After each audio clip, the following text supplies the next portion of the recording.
Hello boys and girls, hope you're all snuggled down tightly because we're going to continue on with chapter 6 and I will introduce chapter 7 when I get to it. So hope you're all sitting comfortably and staying safe with mums and dads and maybe your brothers and sisters as well, but God bless you all.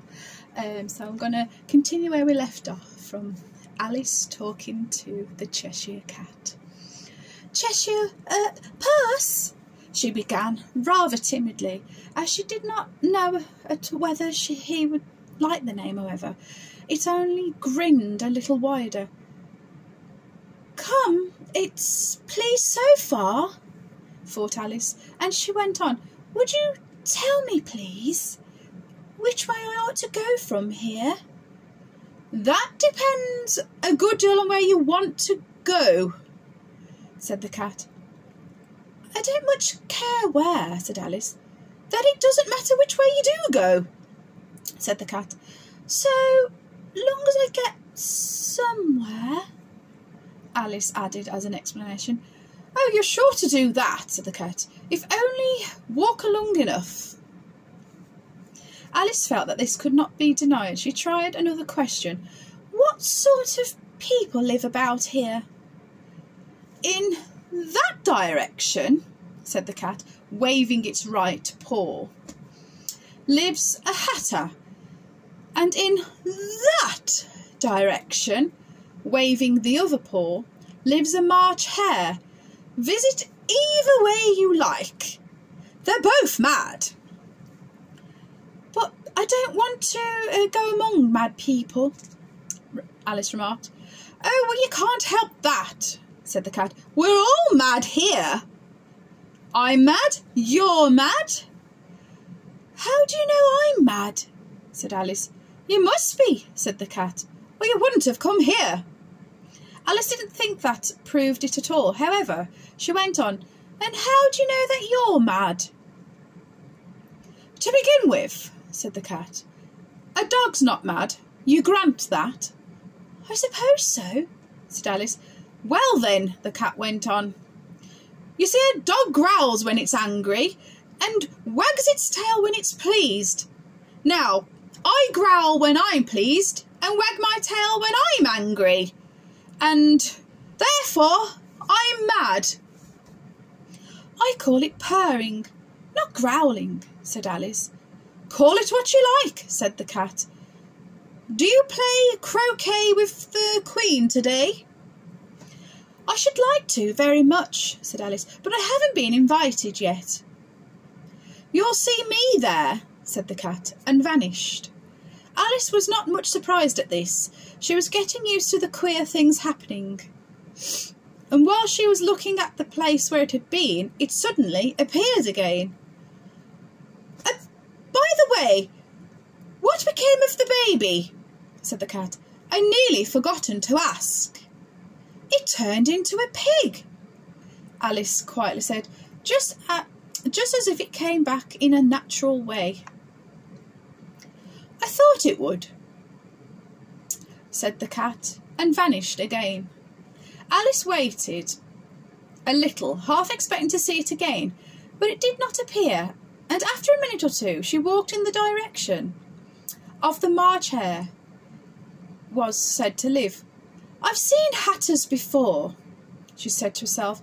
"The March hare will be the most interesting, and perhaps as it is May, it won't be raving mad.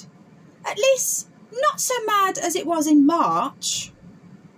As she said this, she looked up, and there was the cat again, sitting on the branch of a tree. "Did you say pig or fig?" said the cat. "I said pig," replied Alice, "and I wish you wouldn't keep appearing and vanishing so suddenly. You make one quite giddy." "All right," said the cat, and this time it vanished quite slowly, beginning with the end of his tail and ending with the grin, which remained some time after the rest of it had gone. "Well, I often seen a cat without a grin," thought Alice, "but a grin without a cat, It's the most curious thing I've ever saw in my whole life. She had not gone much further before she came in sight of the house of the March Hare, and thought it must be the right house because the chimneys were shaped like ears and the roof was thatched with fur. It was so large a house that she did not like to go near until she had nibbled some more of the left-hand bit of the mushroom and raised herself about 2 feet high. Even then she walked up towards it rather timidly, saying to herself, "Suppose it should be raving mad after all. I almost wish I'd gone to see the Hatter instead." Now that was the end of chapter 6, and now we are going on to chapter 7, which is called A Mad Tea Party. There was a table set out under a tree in front of the house, and the March Hare and the Hatter were having a tea on it. A dormouse was sitting between them fast asleep, and the other two were using a cushion, resting their elbows on it and talking over its head. Very uncomfortable for the dormouse, thought Alice. Only as it's asleep, I suppose it doesn't mind. The table was a large one, but the three were all crowded together at one corner of it. "No room! No room!" they cried out when they saw Alice coming. "There's plenty of room," said Alice indignantly, and she sat down in a large armchair at one end of the table. "Have some wine," the March Hare said in an encouraging tone. Alice looked all around the table, but there was nothing on it but tea. "I don't see any wine," she remarked. "There isn't any," said the March Hare. "Then it wasn't very civil of you to offer it," said Alice angrily. "It wasn't very civil of you to sit down without being invited," said the March Hare. "I didn't know it was your table," said Alice. "It's laid for a great many more than 3. "Your hair wants cutting," said the Hatter. He had been looking at Alice for some time with great curiosity, and this was his first speech. "You should learn not to make personal remarks," said Alice with some severity. "It's very rude." The Hatter opened his eyes very wide on hearing this, but all he said was, "Why is a raven like a writing desk?" "Come, we shall have some more fun now," thought Alice. "I'm glad they've begun asking riddles. I believe I can guess that," she said aloud.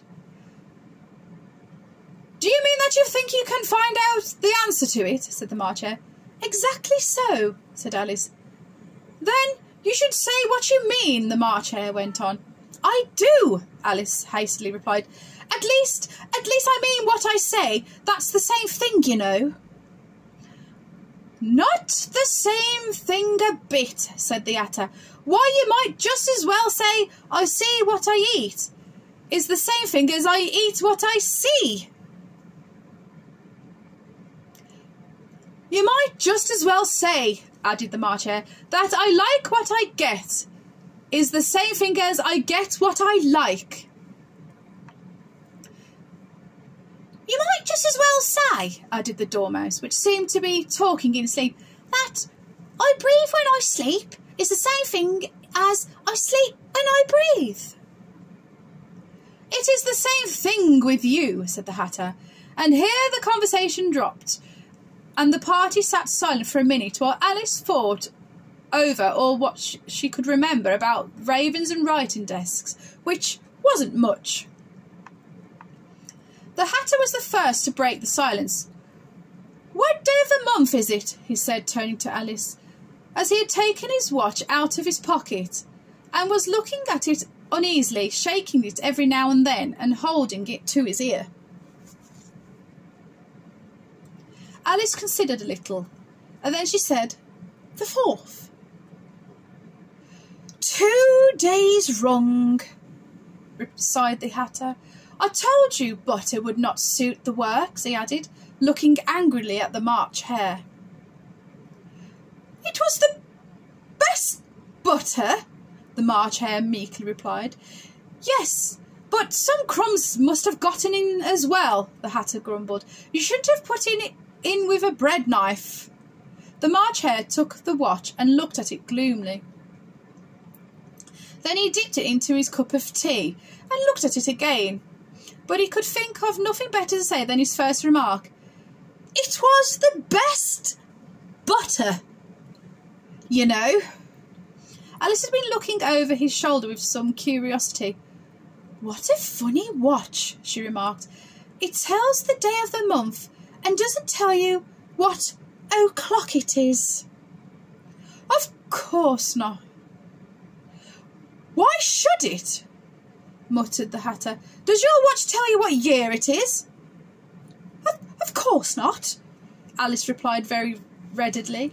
But that's because it stays the same year for such a long time together.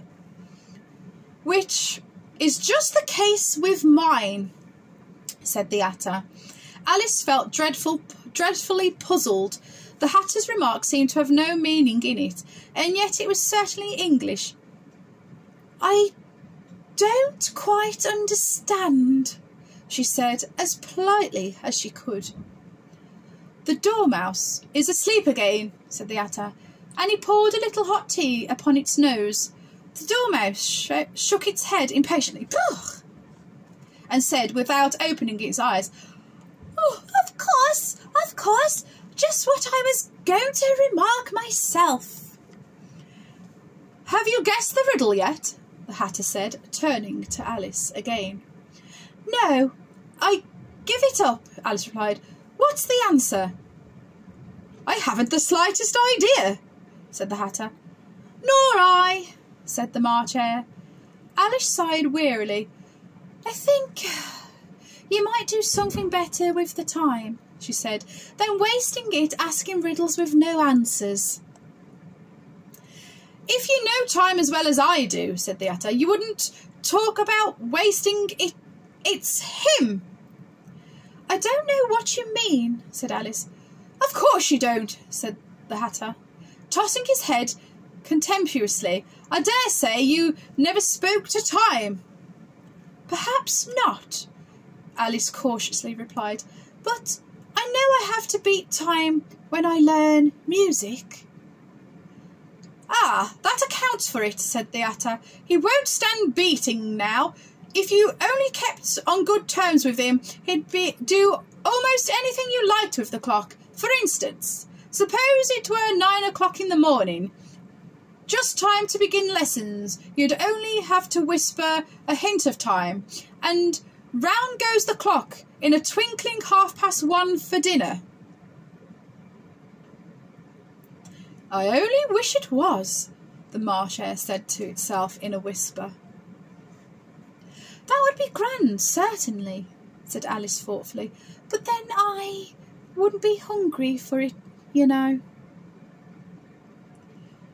Not at first, perhaps, said the Hatter, but you could keep it to 1:30 as long as you liked. Is that the way you manage? Alice asked. The Hatter shook his head mournfully. Not I, he replied. We quarrelled last March, just before he went mad, you know, pointing with his teaspoon to the March Hare. It was at the great concert given by the Queen of Hearts, and I had to sing. Twinkle, twinkle, little bat, how I wonder where you're at. You know that song, perhaps? I've heard something like it, Alice said. It goes on, you know, the Hatter continued, in this way. Up above the world you fly, like a tea tray in the sky, twinkle, twinkle. Here the Dormouse shook itself and began singing in its sleep. Twinkle, twinkle, twinkle, twinkle, and went on so long that it had to pinch it to make it stop. Well, I hardly finished it the first verse, said the Hatter, when the Queen jumped up and bawled out, He's murdering time! Off with his head! How dreadfully savage, explained Alice. And ever since that, the Hatter went on in a mournful tone, he won't do a thing I ask. It's always 6 o'clock now. A bright idea came to Alice's head. Is that the reason so many tea things are put out here? She asked. Yes, that's it, said the Hatter with a sigh. It's always tea time, and we've no time to wash the things between whiles. Then you keep moving round, I suppose, said Alice. Exactly so, said the Hatter. As the things get used up. But what happens when you come to the beginning again? Alice ventured to ask. Suppose we change the subject, the March Hare interrupted, yawning. I'm getting tired of this, and I vote the young lady tells us a story. I'm afraid I don't know one, said Alice, rather alarmed at the proposal. Then the Dormouse shall, they both cried. Wake up, Dormouse, and they pinched it on both sides at once. The Dormouse slowly opened its eyes. I wasn't asleep, he said in a hoarse, feeble voice. I heard every word you fellows were saying. Tell us a story. Oh, yes, please do, pleaded Alice. And be quick about it, added the Hatter, or you'll be asleep again before it's done. Oh, once upon a time there were 3 little sisters, the Dormouse began, in a great hurry, and their names were Lascelles, Lacey, and Trizelle, and they lived at the bottom of a well. What did they live on? Said Alice, who always took a great interest in questions of eating and drinking. They lived on treacle, said the Dormouse, after thinking a minute or two. They couldn't have done that, you know, Alice gently remarked. They'd have been ill. So they were, said the Dormouse, very ill. Alice tried a little to fancy herself what with such an extraordinary way of living would be like, but it puzzled her too much, and she went on. But why did they live at the bottom of the well? Take some more tea, said March Hare to Alice, very earnestly. I'll have nothing yet, replied Alice in an offended tone, so I can't take more. You mean you can't take less? Said the Hatter. It's very easy to take more than nothing. Nobody asked your opinion, said Alice. Who's making personal remarks now? The Hatter asked triumphantly. Alice did not quite know what to say to this, so she helped herself to some tea and bread and butter, and they turned to the Dormouse and repeated a question. Why did they live at the bottom of the well? The Dormouse again took a minute or two to think about it, and then it said, It was a treacle well. There's no such thing, Alice was beginning very angrily, but the Hatter and the March Hare went, Shh, shh, and the Dormouse sulkily remarked, If you can't be civil, you'd better finish the story for yourself. No, please go on, Alice said very humbly. I won't interrupt you again. I dare say there may be more. Maybe one. One indeed, said the Dormouse indignantly. However, you consented to go on. And these little 3 sisters, they were learning to draw, you know. What did they draw? Said Alice, quite forgetting her promise. Treacle, said the Dormouse, without considering at all this time. I want a clean cup, interrupted the Hatter. Let's all move one place on. He moved as he spoke, and the Dormouse followed him. The March Hare moved into the Dormouse's place, and Alice rather unwillingly took place of the March Hare. The Hatter was the only one who got any advantage from the change, and Alice was a good deal worse off than before, as the March Hare had just upset the milk jug onto his plate. Alice did not wish to offend the Dormouse again, so she began very cautiously. But I don't understand. Where did they draw the treacle from? You can draw water out of a water well, said the Hatter. So I should think you can draw treacle out of a treacle well, stupid. But they were in the well, Alice said to the Dormouse, not choosing to notice this last remark. Of course they were, said the Dormouse. Well, in. The answer so confused poor Alice that she let the Dormouse go on for some time without interrupting it. They were learning to draw, the Dormouse went on, yawning and rubbing his eyes. For it was getting very sleepy, and they draw all manner of things. Everything that begins with M.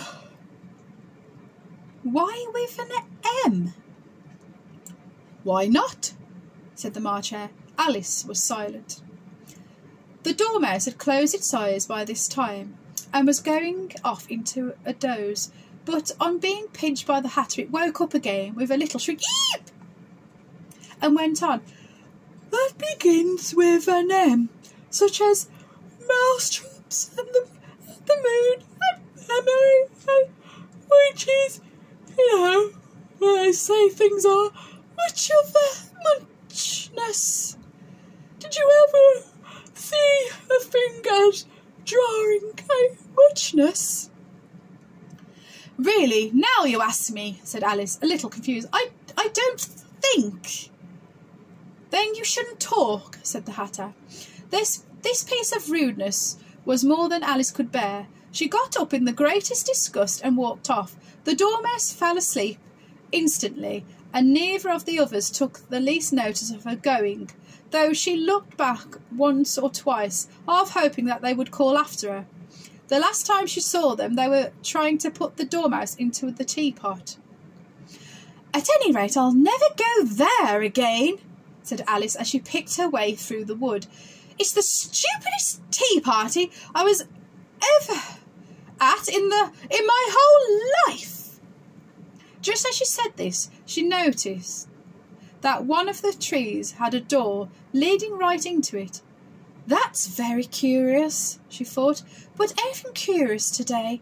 I think I may as well go in at once. And in she went.